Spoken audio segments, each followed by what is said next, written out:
Hello and welcome to another Mario Party 2 minigame review. Today we're playing the duel minigame Saber Swipes.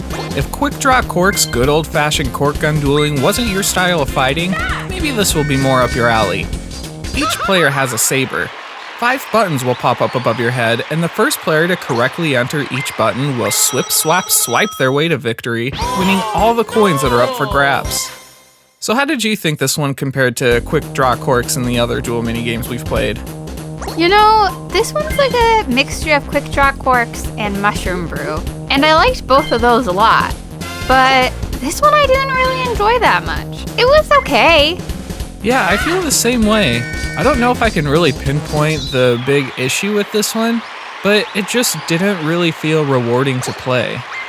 Yeah, I can't help but think it's maybe because the buttons at the top show exactly what you need to press the whole time, whereas both of the other games, well, I guess just Mushroom Brew, had it pop up one at a time. So there was a little bit more suspense, where this one was just more of a race, I guess? Yeah, I mean, quick draw corks had that same element of suspense when you were waiting for your cue to go.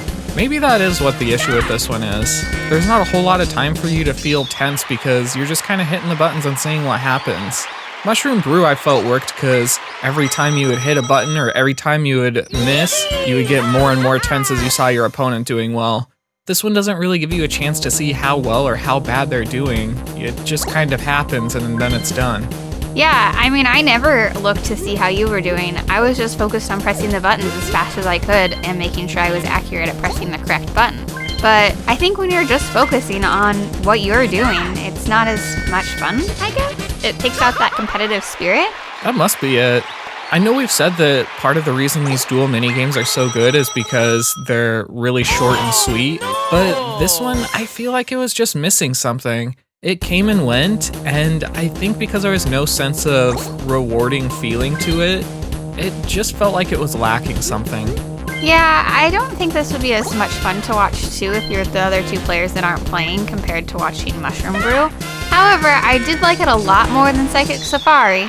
Yeah, I will say that. That is still definitely the weakest of all these duel minigames. This is actually the last one in Mario Party 2, so I guess now we can compare them all, and I'll say this one's just kind of middle of the pack. You don't really get that sense of victory through this one, but it's kind of hard to pinpoint why. It might be because it's just kind of over before it begins, and there's really no intensity to it where you're looking over at the person you're dueling to see how well they're doing. It just kind of happens and then you see the results. I don't know, it's kind of hard to say why this minigame doesn't feel as good as the best of the other duel minigames. It just kind of falls flat. It's not the worst one to play, but it's nothing great. We're going to give this one 3 stars out of 5. Well, that's it for today. If you enjoyed this video, please like, subscribe, and hit the bell. We'll be reviewing Shell Shocked next. Are you shocked yet? I'm speechless. Wow, that's a first. Yeah, we'll see how I feel once we play this. Hope to see you then.